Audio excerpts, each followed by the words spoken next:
Hello dear, how are you.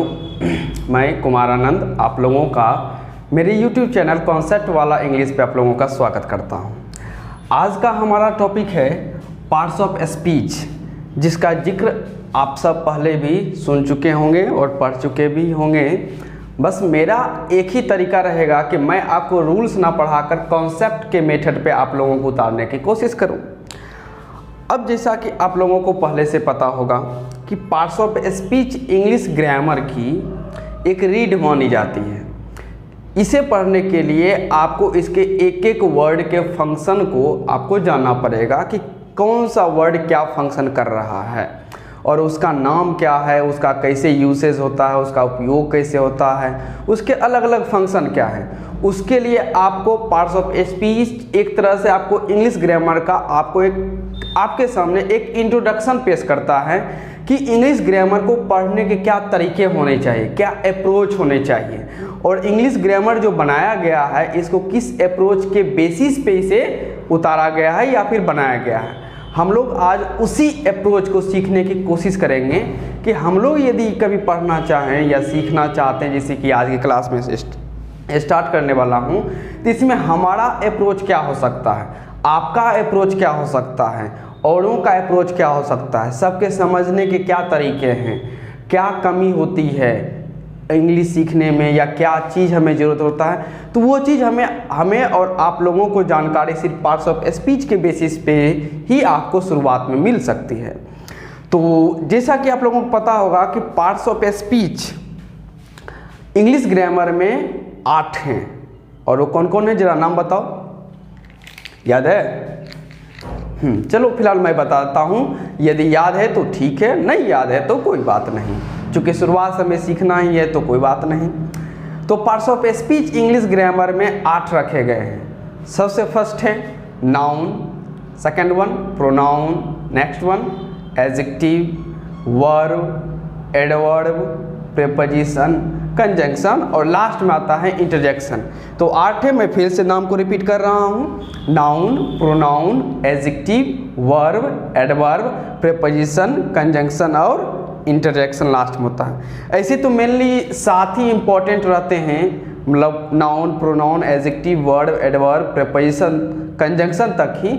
Interjection एक छोटा सा हिस्सा बचता है जिसका ज़्यादातर यूज़ हम लोग नरेशन में कभी कभी देख लिया करते हैं, तो उसको ज़्यादा इम्पोर्टेंट ना देकर मेनली हमें 7 पे ही फोकस रखना है, कंजंक्शन तक पे।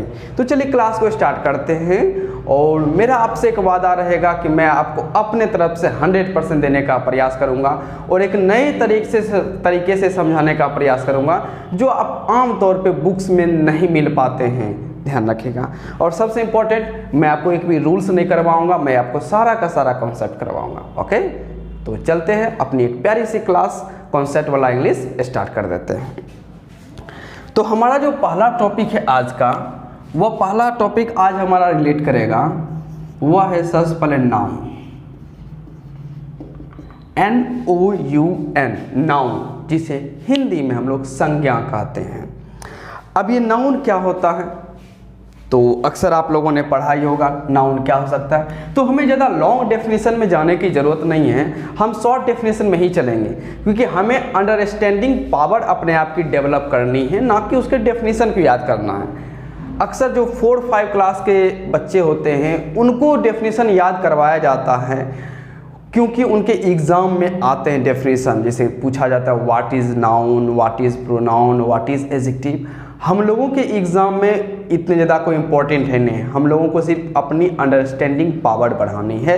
और एक बार यदि आप अंडरस्टैंड कर जाते हैं किसी टॉपिक को, तो समझिए कि आपको उसका डेफिनेशन आप खुद डेवलप कर सकते हैं। तो मेरी कोशिश ये रहती है कि मैं खुद आपको डेफिनेशन ना लिखा के आपको इस मुकाम पे पहुंचा दूं कि आप कई तरह के डेफिनेशन उसको आप बताने के लिए यूज़ कर सकते हैं, वो अपने तरीके से।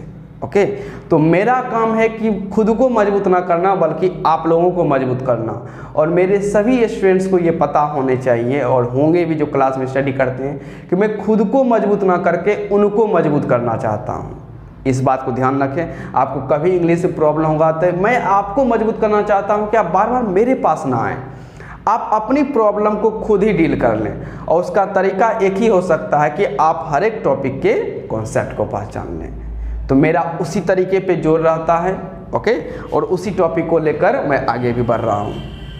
तो हमारा पहला है नाउन। अब नाउन क्या हो सकता है, शॉर्ट डेफिनेशन हम लोग जानने की कोशिश करेंगे कि नाउन नेमिंग वर्ड है, naming word, NAMING, naming word. Naming word मतलब क्या हुआ कि कोई वर्ड होगा लेकिन वो किससे जुड़ा हुआ रहेगा, नेमिंग यानी कि नाम से जुड़ा हुआ रहेगा, मतलब किस वह जो शब्द रहेगा वह किसी का नाम रहेगा।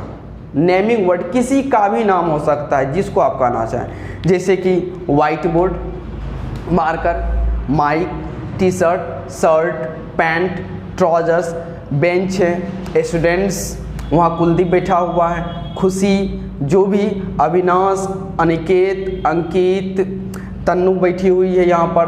तो ये जो भी स्टूडेंट्स हैं ये सब के सब क्या हैं, ये सब के सब नाम हैं। बेंच कह दें, पेपर कह दें, बुक्स कह दें, ट्यूब कह दें, फैन कह दें, वॉल कह दें, हाउस कह दें, बिल्डिंग कर दें, कोचिंग कह दें, क्लास कह दें, काउंटर कह दें, जो भी चीज़, हेयर, नोज, माउथ, आई, बॉडी, ये सब के सब क्या हैं, ये सब के सब नाम ही हैं। और नाम का मतलब रिलेट करता है नाउन से।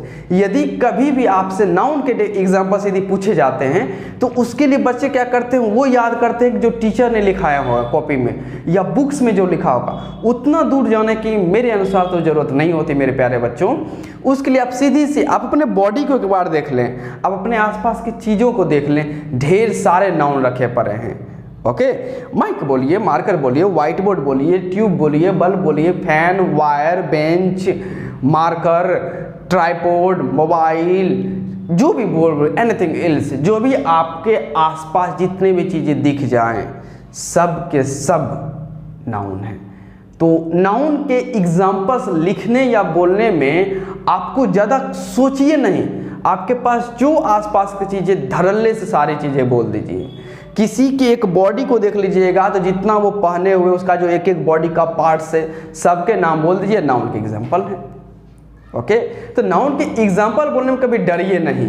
आपके हाथ में, पॉकेट में जो चीज़ है, कॉइन है, रुपीज़ है, नोट है, सब कुछ आपका नाउन है। ओके, तो नाउन क्या है, तो नाउन एक नेमिंग वर्ड है। अब वो नाम किस किस का हो सकता है उस पर ज़रा फोकस रख लें। तो सबसे पहले जान लेते हैं कि नाम जो पहला होगा वो मान के चलते हम लोग लिविंग के, जो भी लिविंग है यानी कि सजीव हैं उनके नाम क्या होंगे, आपके नाउन होंगे। जैसे कि यदि लिविंग के नाम करें तो लिविंग के क्या क्या नाम हो सकते हैं, खुशी, काव, डॉग, कुलदीप, फिर बॉय कह सकते हैं, गर्ल कह सकते हैं, मैन कह सकते हैं, ये डॉट डॉट और बढ़ा दीजिए। तो ये जो भी नाम होंगे सब के सब कौन है, लिविंग है। तो नाउन एक नेमिंग वर्ड है जिसमें मैंने अपनी पहली कैटेगरी बनाई है और वो पहली कैटेगरी है आपका लिविंग से जुड़ा हुआ, खुशी, cow, dog, Kuldeep, boy, girl, man, जो भी हो सकता है, ये सब के सब सजीव है। तो पहला कैटेगरी हुआ। दूसरी कैटेगरी पे दी जाते हैं तो लिविंग के अलावा हम लोग कह सकते हैं नॉन लिविंग, नॉन लिविंग। अब नॉन लिविंग माने क्या क्या हो सकते हैं, तो टेबल, ये भी हमारे आसपास होते हैं, मैं ज़्यादा दूर नहीं जाऊंगा, अपने पास में हूँ। चेयर मेरे हाथ में है, मार्कर, माइक में कह सकता हूँ, मोबाइल कह सकता हूँ, गोल्ड कह सकते हैं, सिल्वर कह सकते हैं।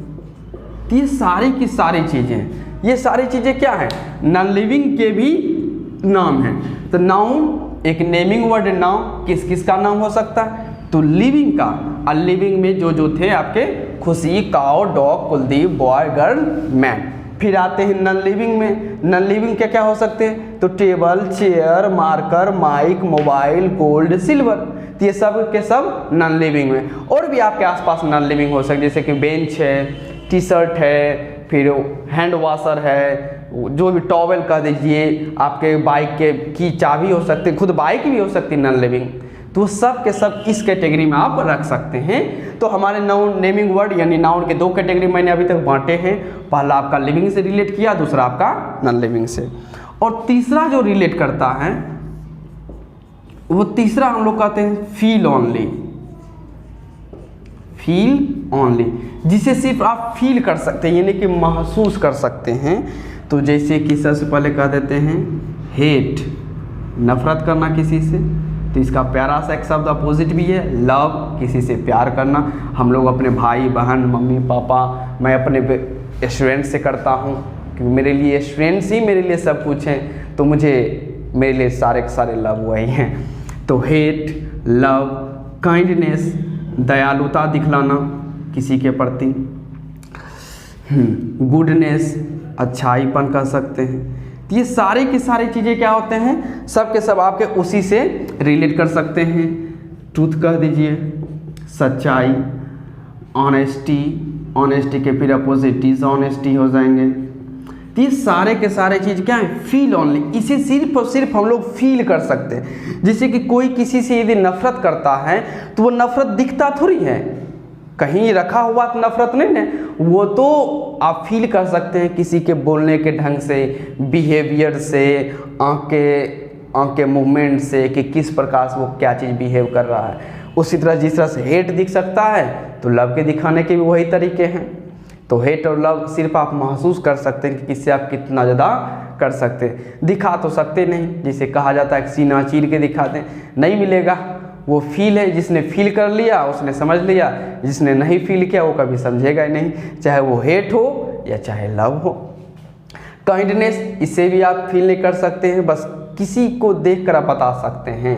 जिससे कि यदि कोई एक छोटा सा बच्चा यदि सड़क पे गिर जाता है तो उसको देखकर बहुतों की आह निकल जाती है। कुछ लोग अचानक दौड़ उठते हैं, भले वो उस बच्चे को जानता नहीं है, भले वो उस बच्चे को जानता नहीं है। ये जो भी आसपास लोग रहते हैं, हम लोग अक्सर देखते हैं सड़क पे यदि कोई छोटा सा बच्चा गिर जाए या कोई बुजुर्ग ही बाइक से या साइकिल से गिर जाता है तो ढेरों सारे लोग, a lot of people, okay, a lot of people reach there to serve him, to help him। तो ये सारी चीज़ें क्या हैं, एक प्रकार का it's a internal feeling, it's a internal feeling that I think all the people always want to show because they are not living, they are living, they know how to show his kindness, they know how to show their love or hate। so जब कभी भी हम लोग किसी को देखते हैं तो एक दयालुता दिल में कह सकते हैं कसक नजर आती है कि अचानक चले जाते हैं मदद करने के लिए। तो ये क्या है, प्यार होता है, किसी के प्रति दयालुता है। कोई भी चीज़, अब बात करते हैं गुडनेस, गुडनेस भी उसी काइंडनेस में डाल दीजिए। ट्रूथ, सच्चाई, हर कोई व्यक्ति, दो व्यक्तियों के बीच कोई ना कोई गलतफहमी के वजह से, किसी वजह से, कुछ ना कुछ वजह से लड़ाई झगड़ा हो जाता है। अब डिपेंड करता है कि दोनों सच्चाई जानते हैं कि नहीं जानते हैं, क्योंकि जब तक आप सच्चाई नहीं जानिएगा सामने वाले की मजबूरी नहीं समझ पाइएगा। तो आपको ये भी जानना पड़ेगा, और ये कहीं आपको मिलेगा नहीं, वो तो महसूस किया जाएगा। और बाकायदा बंदा जब बोलेगा तब आपको बोलने के ढंग से पता चलेगा ये सच बोल रहा है कि नहीं बोल रहा है। फिर आते हैं ऑनेस्टी, ईमानदारी। यदि मान लीजिए कोई शॉप पे गए शॉपिंग करने के लिए, शॉपिंग करने के लिए गए, यदि 60 रुपया का हमने परचेज किया है और परचेज करने पर मैंने 100 रुपये का एक नोट उसे दिया, लेकिन उसने मुझे 50 रुपीज़ रिटर्न कर दिया। तो रिटर्न कर दिया इसका मतलब होता है you have to return 10 rupee note to the shopkeeper, यानी कि 10 रुपये का नोट आपको शॉपकीपर को लौटाना पड़ेगा, क्योंकि आपने 60 रुपये का परचेज किया है। तो आपका तो बैलेंस जो आपके पास रिमेन बचना चाहिए वो तो 40 है, लेकिन सामने वाले शॉपकीपर दे दिया है 50, यानी कि आपको 10 रुपया लौटाना पड़ेगा। तो ये जो भाव है जो कभी दिखेगा नहीं, आप तो महसूस कीजिएगा, तो वो चीज़ क्या होता है, ऑनेस्टी। तो ये सारे के सारे चीज़ क्या है, फील ओनली कैटेगरी में आते हैं। तो नाउन नेमिंग वर्ड है, इसको 3 कैटेगरी में आप बांट के चल सकते हैं। लिविंग में भी एग्जाम्पल मैंने लिख दिए, नॉन लिविंग में मैंने एग्जाम्पल दे दिए, और फील ओनली के भी मैंने एग्जाम्पल दे दिए। तो एग्जाम्पल को ये नहीं कि इतना एग्जाम्पल है इसे याद कर लें, मैंने कहा अपने आस पास देखिए, और लिविंग और नॉन लिविंग तो आपको आस पास मिल जाएंगे। फील ओनली के लिए आपको अपने अंदर झांकना पड़ेगा। आप क्या महसूस करते हैं, किसी के प्रति नफरत, किसी के प्रति अच्छाई, किसी के प्रति गुस्सा, एंगर, वो भी हो सकता है। यहाँ मैं लिख देता हूँ एंगर। यदि किसी के प्रति आपको गुस्सा है, नाराज़गी है, तो ये सारे के सारे चीज़ जो आपके अंदर हैं वो सारे के सारे फील ओनली की कैटेगरी में आप रख सकते हैं। तो ये थे आपके नाउन। तो ये जनरली नाउन हर किसी को पता रहता है, बस मैंने बांट कर दिखा दिया। लेकिन मैं जो नाउन आपको समझाना चाहता हूँ, बाकायदा हम लोग जानते हैं कि नाउन 5 हैं, जिसका मैं नाम दे देता हूँ proper noun, common noun, collective noun, material noun, abstract noun. 5 है ना, noun sorry proper noun, common noun, collective noun, material noun और एब्स्ट्रैक्ट नाउन। ये 5 नाउन अक्सर आप लोगों ने अलग अलग देखा होगा कि पहले प्रॉपर नाउन की एग्जांपल, फिर कॉमन, फिर कलेक्टिव, फिर मटेरियल, फिर एब्स्ट्रैक्ट। मैं आपको एक नया तरीका करवाना चाहता हूँ। मैं क्या करने वाला हूँ, 5 नाउन को एक ही धागे में पिरो कर रखने वाला हूँ। ओके, तो ज़्यादा छुपाते हुए नहीं, मैं इंट्रोड्यूस कर देता हूँ और मैं बता देता हूँ कि किस प्रकार से मैं इंट्रोड्यूस करता हूँ। सबसे पहले इसे मिटा देते हैं, इसको कॉपी कर लेना। कॉपी किया था ना? ओके, चल ठीक है। चलिए, तो सबसे पहले देख लेते हैं। तो सबसे पहले क्या करते हैं, जैसे कि मैंने एक नाम लिखा खुशी। अब हर कोई बताओ कि यह कौन सा नाउन हो सकता है, बताएगा कुलदीप? नहीं, चल ठीक है। तन्नू आप बताइएगा। हाँ, सही बात। तो खुशी प्रॉपर नाउन, प्रॉपर नाउन। अब ये कैसे प्रॉपर नाउन है, मुझे नहीं लगता कि उतना बतलाने की जरूरत है। अक्सर बच्चे ये जानते हैं कि चूंकि ये किसी एक पर्सन यानी एक लड़की का नाम है तो ये प्रॉपर नाउन हो जाता है। ओके, फिलहाल इसका डिस्क्रिप्टिव तो हम लोग पढ़ेंगे, अभी सिर्फ इंट्रोडक्शन के रूप में हम लोग समझ रहे हैं। तो खुशी प्रॉपर नाउन। अब इसी की यदि थोड़ा सा मैं आगे मूव कर दूं, ओके, अब खुशी कह सकते हैं तो खुशी गर्ल। ओके, खुशी एक गर्ल भी है, तो गर्ल भी नाउन हो गया। किसका नाउन हो गया? तो ये कहते हैं कि पूरी जाति भर का बोध हो गया कि जितनी भी लड़कियां हैं, खुशी एक है प्रॉपर नाउन के लिए। लेकिन गर्ल की बात करें तो खुशी भी एक प्रकार की गर्ल ही है, और गर्ल यदि उसे ही कहिएगा गर्ल, तो यदि आप उसे ही गर्ल कह रहे हैं तो सभी गर्ल के बारे में बात कर रहे हैं। तो यानी कि यह बनता है कॉमन नाउन, कॉमन नाउन। तो खुशी प्रॉपर नाउन, लेकिन गर्ल कॉमन नाउन हो गया। अब इसी को थोड़ा सा आगे बढ़ाते हैं। अब खुशी प्रॉपर नाउन थी ना, है, गर्ल कॉमन नाउन। लेकिन जब यही खुशी या बहुत सारी लड़कियां जब एक झुंड में आपस ग्रुप में, लड़कियों का जो ग्रुप रहता है, जब वो बात करते हैं ना, तो उस झुंड का भी एक नाम है। जैसे खुशी proper noun, girl common noun, तो वो जो एक झुंड बनता है उस झुंड का भी एक नाम है।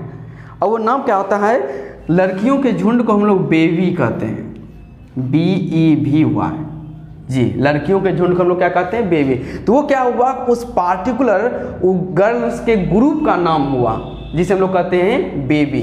तो ये हो जाएगा आपका कलेक्टिव नाउन, कलेक्टिव नाउन। तो एक बार फिर से रिपीट करते हैं। खुशी proper noun, girl common noun, baby collective noun. अब बचे आपके 2 मटेरियल और एब्स्ट्रैक्ट बचे हुए, तो वो कैसे होंगे? इमेजिन करके देखिए। जिस प्रकार से खुशी proper noun, girl common noun, baby collective noun है। ओके, तो खुशी एक गर्ल का नाम है तो ये कॉमन नाउन में बन जाता है, कॉमन नाउन बन जाता है। चूंकि गर्ल एक कॉमन हो गया तो इसीलिए इसका नाम रख दिया जाता है कॉमन नाउन। बेबी चूंकि लड़कियों का झुंड है तो इसे हम लोग कहते हैं कलेक्टिव नाउन। चलिए, अब जरा सोचिए कि ये 3 तो एक धागे में आ गया है। खुशी पहले प्रॉपर नाउन थी, बाद में हमने उसी को डिराइव किया कॉमन नाउन, फिर उसी को थोड़ा और डिराइव किए तो पता चला ये कलेक्टिव नाउन भी हो सकता है। लेकिन और 2 जो बचे हुए हैं, मटेरियल नाउन और एब्स्ट्रैक्ट नाउन, उसको कैसे डिराइव करेंगे? जरा सोचिए, तो सोचो तुम सब भी।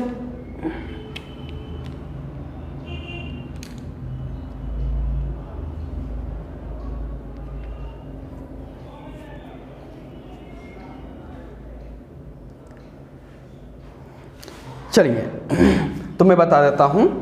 अब इसके लिए मुझे छोटी सी कहानी पड़ेगी कि अभी तक तो तीनों बन गया, अब हमें ले जाना है इसको मटेरियल नाउन की तरफ। अब हम इसको क्या करते हैं, यदि आप थोड़ा सा यदि इमेजिन करें, यदि एक स्टोरी बनाते हैं। स्टोरी क्या है कि खुशी अपनी सहेलियों के साथ शिकार पे गई थी जंगल में। तो जंगल में गई तो शिकार की अच्छी खासी, तो जो भी था, लेकिन अचानक क्या हुआ, सामने शेर आ गया। अब सामने यदि शेर आ गया तो निश्चित है कि हर कोई तो अपनी अपनी जान लेके भागेगा। तो हर कोई तो भाग गया या कहीं छुप गया या पेड़ पे चढ़ गया, लेकिन खुशी वहीं पे रह गई। अब रह गई तो सामने मानिए खुशी है और यहाँ पर कुछ दूरी पर 5 मीटर पे शेर है। अब इमेजिन करो, मैं आपसे पूछता हूँ और आप जवाब दीजिएगा, यदि शेर खुशी को देख रहा है तो शेर क्या समझता है? क्या वह खुशी है? शेर को इससे क्या मतलब भाई? शेर को कोई मतलब नहीं कि सामने खुशी है। क्या वह गर्ल है? शेर को इसे भी पता नहीं, वो कैसे जानेगा कि सामने गर्ल है? क्या वह बेबी है? इसे भी पता नहीं। तो शेर जब खुशी को देखेगा तो शेर के लिए सामने जो है लड़की है वह ना उसके लिए खुशी है, ना गर्ल है, ना बेबी है। तो क्या है? तो शेर के लिए सामने जो खुशी है वो उसके लिए उसका शिकार है। शेर क्या करेगा, वो यही सोचता है कि सामने जो है उसके सामने, ओके, उसके बिफोर में जो है, ओके, तो टाइगर के सोचेगा कि मेरे लिए जो मेरे सामने पड़ा वो मेरा शिकार पड़ा हुआ है। शिकार पड़ा हुआ है यानी कि उसके लिए नाश्ता पड़ा हुआ है, यानी कि मांस पड़ा हुआ है। यदि मैं इसको मार दूंगा तो मेरा आज का कोटा पूरा हो जाएगा। तो हम लोग उसे कहते हैं फ्लेश। फ्लेश FLESH का मतलब होता है मांस। ओके, तो वह जो खुशी है, लड़की है, कह सकते हैं शेर के लिए वो क्या है? मांस है। तो वह मांस कौन है? वो मांस तो खुशी है, वह मांस तो खुशी है। खुशी proper noun, girl common noun, baby collective noun. लेकिन जो शेर को दिखेगा वो ये तीनों नहीं दिखेगा, शेर को सिर्फ मांस दिखेगा, यानी कि फ्लेश दिखेगा। और फ्लेश दिखेगा तो फ्लेश यानी मांस, इसका हिंदी होता है जो हो गया आपका मटेरियल नाउन। तो यह मटेरियल नाउन कौन है? वही खुशी ही है, वही खुशी ही है। तो वो फ्लेश हो जाएगा मटेरियल नाउन। अब यदि शेर को मटेरियल नाउन यदि दिख गया तो निश्चित है तो आज उसका नाश्ता बनेगा ही। अब सपोज करते हैं यदि खुशी को जो हुआ सो हो गया, तो शेर जब खाएगा तो उसको क्या कहते हैं, स्वादिष्ट तो लगेगा ही, यानी कि डिलीशियस। तो थोड़ा सा एक मैं बढ़ा देता हूँ, यानी कि डिलीशियस, ये हो गया। अब डिलीशियस स्वादिष्ट। अब स्वादिष्ट कोई भी चीज़ आपको कब लगता है? आप देखते हो सकते नहीं, जब आप खाते हैं तो आपको फील होता है। कोई भी चीज़ जो आप खाते हैं वो तीखा है, मीठा है, जो भी चीज़ है हम लोग उससे फील करते हैं। तो फील करते हैं यानी कि उसे हम लोग कहते हैं एब्स्ट्रैक्ट नाउन। Abstract noun. अब जरा एक बार फिर से सोच लीजिए, खुशी proper noun, girl common noun, baby collective noun. और जब शेर के सामने यदि खुशी रहेगी तो उस शेर को क्या दिखेगा? मांस दिखेगा, क्योंकि वो क्या है उसके लिए? मांस है, आज का नाश्ता है, यानी कि मटेरियल नाउन। और जब शेर यदि उसे खा लेगा तो टेस्ट में कैसा लगेगा? डिलीशियस, यानी कि स्वादिष्ट, यानी वो क्या बन जाएगा? Abstract noun. तो आप देखिए, तो proper, common, collective, material, abstract, आपके पांचों नाउन एक बेहद ही सुंदर तरीके से एक ही धागे में पिरो दिए गए हैं। कितना अच्छा, याद करने में भी आसान रहेगा। खुशी, गर्ल, बेबी, फिर वो फ्लेश, फिर आपके डिलीशियस। तो आपके 5 नाउन एक ही धागे में आ गए। कितने अच्छे हैं। ये था आपका कॉन्सेप्ट वाला, समझने वाला चीज़ जो आपने नाउन को समझा। तो ये मत सोचिए कि एक ऐसा एग्जाम्पल, ढेरों सारे एग्जाम्पल आप खुद बना सकते हैं। एक एग्जाम्पल मैं और दे देता हूँ, चिंता मत कीजिए। अब इसके लिए क्या करते हैं, इसके लिए लेते हैं गॉट को। अब गॉट कौन सा नाउन? तो गॉट कॉमन नाउन है। गॉट आप किसी भी नाउन से स्टार्ट कर सकते हैं, कोई दिक्कत नहीं, बस अंडरस्टैंडिंग पावर आप लोगों की डेवलप होनी चाहिए। तो गॉड को मानते हम लोग कॉमन नाउन, मानते क्या है, क्योंकि गॉड करने से पूरी जाति का उसके बोध हो जाता है कौन, तो उसे हम लोग कहते हैं कॉमन नाउन। अब अक्सर क्या करते हैं, यदि कोई कुत्ता पालता है तो उसका नाम रखता है टॉमी, हैरी, डॉगी जो कह दीजिए। लेकिन यदि कोई गॉट को पालता है तो उसका भी नाम रखा जाएगा, क्योंकि ऑल आर एनिमल्स और all animals are dear to everyone. जितने भी जानवर हैं सब प्यारे ही हैं। ओके, धरती एक सुनहरी चीज़ है। तो गॉट कॉमन नाउन। अब यदि इसका नाम रखा जाए तो इसका नाम क्या रखें? इमेजिन करो इसका नाम क्या रखा जाए। चलो ठीक है, तो इसका नाम हम लोग रख देते हैं सोनी। सोनी तो गॉट कॉमन नाउन, जिसका नाम रखने पे हमें पता चला कि वह सोनी। अब सोनी जो है यह उस प्रॉपर गॉट का नाम हो गया, यानी कि सोनी होगा proper noun. Got common noun, लेकिन सोनी प्रॉपर नाउन की कैटेगरी में आ जाएगी। तो दो नाउन तो फिलहाल पूरे हो गए। अब आपको क्या करना है, एक चीज़ आपको और सोचना है कि गॉड का भी झुंड होता है। एक ग्रुप ऑफ गॉड्स को हम लोग क्या कहते हैं, याद है किसी को? What do we call a group of gods? जरा इमेजिन कीजिए, मैं क्वेश्चन फिर से रिपीट करता हूं कि what do we call a group of gods, मतलब बकरियों के झुंड को हम लोग क्या कहते हैं? चलिए तो मैं बताता हूँ। तो बकरियों को झुंड को हम लोग ट्रिप कहते हैं, TRIP, ट्रिप। ये ट्रिप होता है अ ग्रुप ऑफ कह सकते हैं गॉड्स। तो ये हो जाएगा आपका कलेक्टिव नाउन। कलेक्टिव ये झुंड को। प्रॉपर तो किसी एक का नाम होता है, कॉमन तो जिसे जाति भर का बोध होता है, कलेक्टिव कहते हैं कि झुंड का हम लोग नाम दे देते हैं, तो वो हो जाएंगे आपके कलेक्टिव नाउन। अब तीन तो बन गए कि गॉड आपका कॉमन नाउन है, Soni proper noun, trip collective noun. अब आगे की यदि बात करेंगे कि मटेरियल कैसे बनाएं, इमेजिन कीजिए कि मटेरियल नाउन कैसे डेवलप होगा हम लोगों का। तीन तो तैयार हो चुके हैं, कॉमन नाउन जो कि गॉड है, प्रॉपर नाउन सोनी, और कलेक्टिव नाउन में हम लोग मान लेते हैं ट्रिप। तो सोचिए आपको मटेरियल नाउन बनाने हैं, तो इमेजिन कीजिए क्या हो सकते हैं। चलो एक चीज नाम सुने हो, मटन। मटन कह सकते हो, चिकन कह सकते हो। तो चिकन तो मुर्गे को कहा जाता है, या मुर्गी जो भी कह दीजिए, जो अक्सर हम लोग खाते हैं। और गॉट का जो मांस होता है जिसे अक्सर लोग खाते हैं, मार्केट में जाइएगा या किसी होटल में भी जाइए तो उससे हम लोग कहते हैं मटन। मटन अक्सर मार्केट में जाइएगा तो मटन लोग अक्सर, या जैसे कि ईद होता है तो उसमें जो भी मुस्लिम लोग हैं वो सब मटन खाना ज़्यादा पसंद करते हैं। तो मटन क्या है, तो मटन मांस है। वो मांस किसका है, गॉड का। तो ये रिलेट तो गॉड से ही कर रहा है, यानी कि जो आपका कॉमन नाउन, फिर प्रॉपर नाउन, कलेक्टिव नाउन, उसी का तब्दील हो रहा है। तो यहाँ हम लोग कह देते हैं इसे मटेरियल नाउन। Material noun.